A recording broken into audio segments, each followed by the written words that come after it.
ine dzidziso ine nhungamiriro yekuti pagwarare upenyu ndipo patinoona ana sekuru vedu ari masvikiro nemapositori topa kumatendo kuvayara shumba vatidzidzisa nekutipawo gwara iri.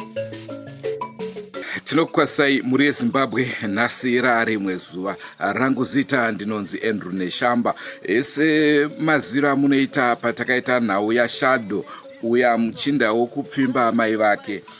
Takataura kuti nyaya iyi ichange iri kwaMambo musi wa30. Ndofunga ipapo hazvina kuzofamba saizvozvo. Takazoshedzwa zvichinzi mambo watouya vatotonga kare. Uyezve mutsauko waitika manje ndezvokuti nyaya dzese dzinonotongerwa kudare kwaMambo. Apa mambo vakaita kuuya pamba zvichida vaida kuti vawane first hand information, we don't know. And mawira vakaita vanatombesa masamoni vakangopatika vabhomba nzvimbo ndokubva vasvika ndokupa mutongo wavo. Saka nhasi unoregedzai titaure nevanyakuparwa mhosva uyezve nasabhuku tinzwe kuti chii chakatora nzvimbo. Are they happy nemaproceedings akaitika? Senguva dzese tinokukurudzirai kusubscribe kuDrewmas Media. Drewmas Media taking you to another level. Kazuwai muri yeZimbabwe. Zita rangu ndine Daisire Chinyere, ndogara bhuku rekaGombamwa ndokwandinogara. Ndiri kutendai vanhu muZimbabwe, ndoda kuti mundibatsirewo mashoko andichataura kuti ndinzwisise kune ruzhinji rwevanhu. Nyaya yangu yakauya vatapenhau pano pamba paStephen Chinyere. Takataura navo vakaita zvokunzwisisa vatapenhau, vakainzwa nyaya vakaigamuchira. Zvadaro nyaya yangu manje.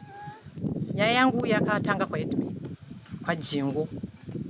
Saka ndaifungidzira kuti Headman ndo vachatanga kutitonga nyaya yangu. Saka nyaya iyi haisatenda kwaHeadman.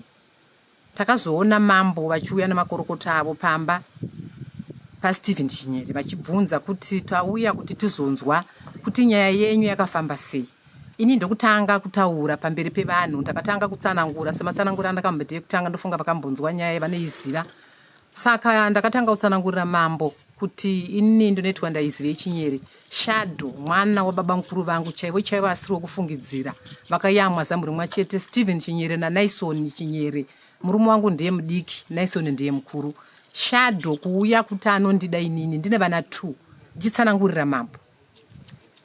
Ndine vana 2 zvadaro. Akati mama pandiro kunoenda kuitirai mwoyo pese pandiro kuonai. Saka ndakatadza kumupindura but ndakangomutarisa Shadow. Izvi ndiri kutsanangurira mambo.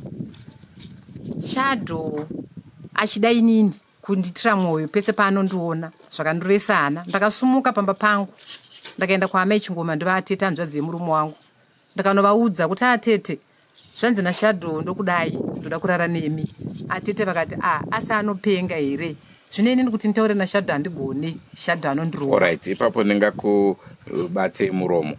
Since ikoko makanga matitsanangurira. Imimi. Alright. Now mambo pavauya mavatsanangurira ndobva vati chii? Mambo vakauya ndavatsanangurira nyaya yangu kuti ndo mamirira yakaita. Saka inini handisi kuziva manje kuti nyaya iyi ndokutongwa here semunhu sanambopinda mudzimhosva. Kutongwa here ndakatanga ndakatoteererawo. KwaMambo kwakanzi kunoenda mombe 2.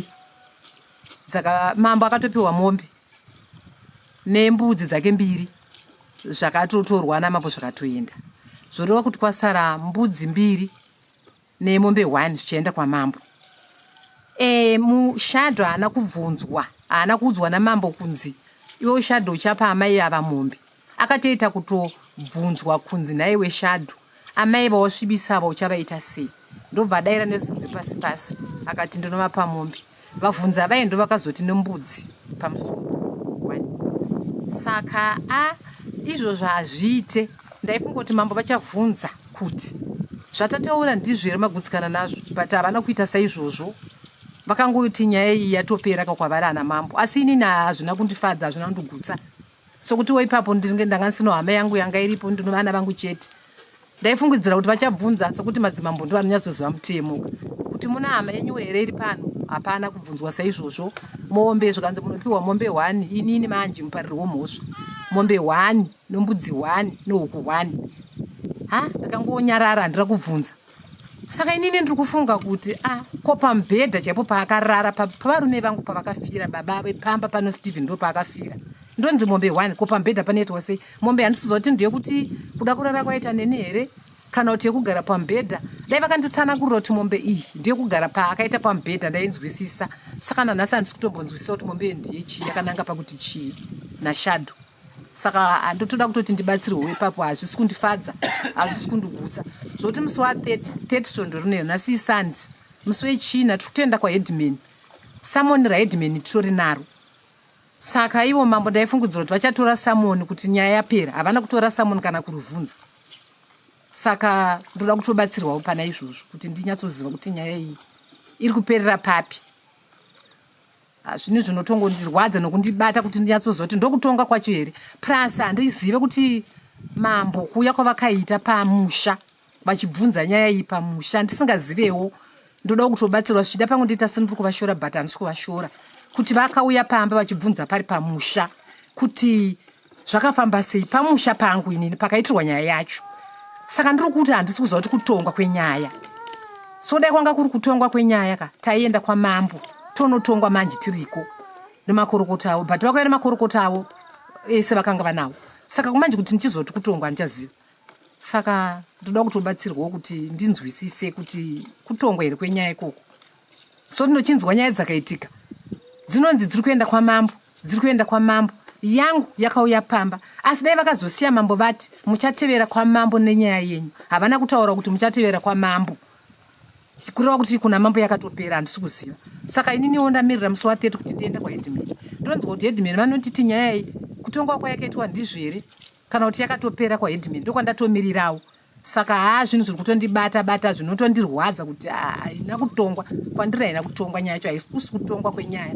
So kuti mukadzi washadho akanzi izvo anopiwa mbudzi 7 nohuku 7. Shadho akanzi oenda pane mukadzi wako unomukumbira sori. Iye manje akunokumbira mukadzi wake sori. Wasiri apindira mumba kunge ini naamai vaapindira kugarira pamagumbeza. Haana mboyapa ndiri kuti ati sori. Havana mbomutenda unoti sori kuna amai vako kuti amai sori ndakagara pamubhedha wenyu. Mukadzi wake ndiye ochitoita manje kunge ndiye atadzirwa maningi. Saka zvoreva kuti nyaya yacho iri papi pacho. Ini ndorega unzi sori. Ndongotariswa kuti afanira ndinda kutopenga. Kuti afanira ndinda zvisi kundiitira zvakanaka, zvisi kundiitira zvakanaka. Kana ichitangidzwa patsva nyaya china inofanira kutangidzwa patsva. Ndonyatsonzwisisa kuti zvakamira sei. Kuti shadho handiti sori, mukadzi wake ndiye onzi sori.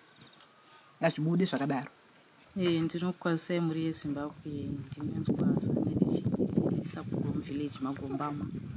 Nyaya yakazotongwa hatisi kuziva kuti ndokutongwa kwacho here nekuti mambo vakauya. Takangofunga kuti pamwe vauya kuzoda kunzwa nyaya, asi chakazotishandisa ndechekuti vakazopa mutongo. Vauya kudaro vakanzwa mamiriro anga akaita nyaya, vakabvunzawo zvakaitika zvachona, vakaudzwa, vakabva vapa mutongo kune aiye Shadho Chinyere. Shadho Chinyere akanzi kwamambo kunodiwa mombe 2 nembudzi 4. Kuna amai vanova ndivo vakanga ati anoda amai vake, vakanzi vanopiwa mombe 1 chete nembudzi 1 chete nehuku 1 chete. Kwasabhuku akanzi akashorawo sabhuku anofanira kuendesa mbudzi 1 chete. Kumudzimai wake akanzi anofanira kubvisa mbudzi 7 nehuku 7. Saka asi kuzoti uyo ndo mutongo here nekuti nyaya iyi yakanga yagara iri kwaheadman.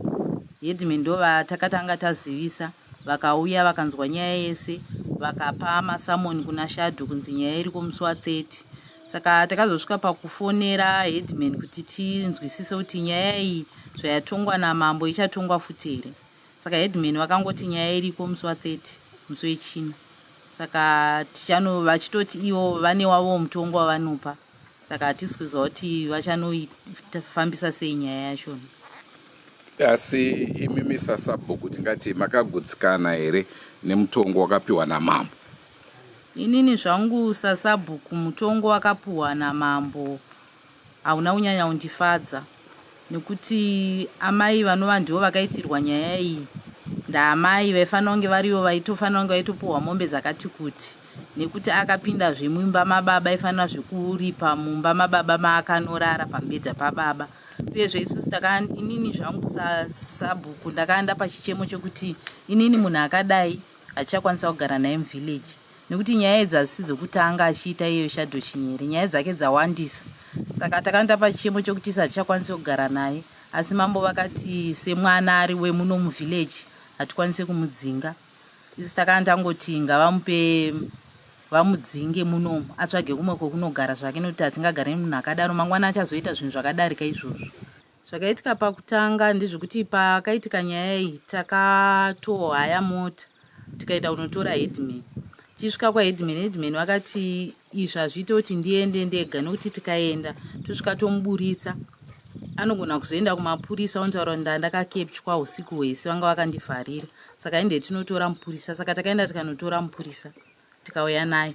Chakazoshamisa njoti tichisvika pano takandati headman vave nehombo hwokuti munhu uyu abatwa mumba zveshuwa anga asina kupfeka, asi ana baba vakanga varipo vakasara vakamupa hembe vakapfeka. Tikatowana agara panze. Saka tikati saka umbowo hwacho huri papi headman zvavauya wana munhu akagara panze aigona kungotaura kuti vari kundinyepera ndambobvira ndapinda mumba imomo. Hatina kuziva kuti zvakanga zvichireva kuti kudii. Isusu nyaya tandaisa kwaheadman takanga takatarisira kuti headman zvaakauya akanyora masamoni akatipa dheti rekuti musi wa30 ndopatiri kuenda. Takatozofonerwa chinzi mambo vari kuuya itori sande ndatogadzira ndida kuenda kuchechi. Vatangouya tikafunga kuti pamwe vane musangano wavainawo. Ndopatakazobvunza mupurisa waheadman akanga atanga kusvika zvikanzi vatofambira nyaya iyoyo vauya zotonga nyaya iyoyo. Zvazvatotishamisa kuti saka kwaheadman haichaende here nyaya iyi. Saka takazofonera ivo headman tikati ko nyaya iyaya saka kwenya masamoni aya asina basa here. Ndobva vati aiwa munhu yetu kutomuda kudare kunoku nyaya iri kutonotongwa futi musi wa30 iwo. Zvichireva kuti Shadow achapiwa mutongo mutsva. Ipapo ndo pandisingazive kuti headman vachamupa here mutongo mushure mekunge mambo vapa mutongo, noti ndaiziva kuti nyaya inotanga yaenda kuna headman. Headman kana vasina kukwanisa kutonga zvakanaka nyaya yoenda kumberi, chifu wochizonopa mutongo. Zvino chifu zvavakatanga kupa mutongo handizoti headman vachapawo futi mutongo here. Hongu mhuri yeZimbabwe nhau mainzwa mavanzwa mamavataura manzwa sabhuku vataura tonga itinzwe munotiwo kudini nhau iyoyi. Tiri kuedza nepese patinogona kuti tinge tichibatawo zvakare mambo tivabvunze kuti nhau iyi yakamira sei. Toda kuedza zvakare kubata headman tinzwe kuti nhau iyi yakamira sei. Uyezve munhu anotongwa kangani, anotanga atongwa kwaheadman, anotanga atongwa kwamambo zvozoya kwaheadman, kana kuti tunotonga kwaheadman zvozoenda kwamambo. Uyezve kana headman atonga apa mutongo pane here nyaya dzaanoti idzi haachadzigone ndo dzinoenda kwamambo. Hatizivi hedu kuti zvakamira sei. Ndo zvatoda kuedza kuti titsvagurure tinyatsonzwa kuti nyaya yedu iri kubva kupi iri kuenda kupi. Senguva dzese tinokurudzirai kusubscribe kuDrewmas Media. Drewmas Media taking you to another level. Regai tichibva nzvimbo ine goromonzi tidzokere muguta reHarare. Goodbye my friends. Goodbye my friends. Wakamboonana tichazoonana nerimwe zuva hama dzangu. Goodbye my friends. Goodbye my friends. Wakamboonana tichazoonana nerimwe zuva hama dzangu. Ini ndokwenda kubasa kwangu. Iwe makiwe mkaranga.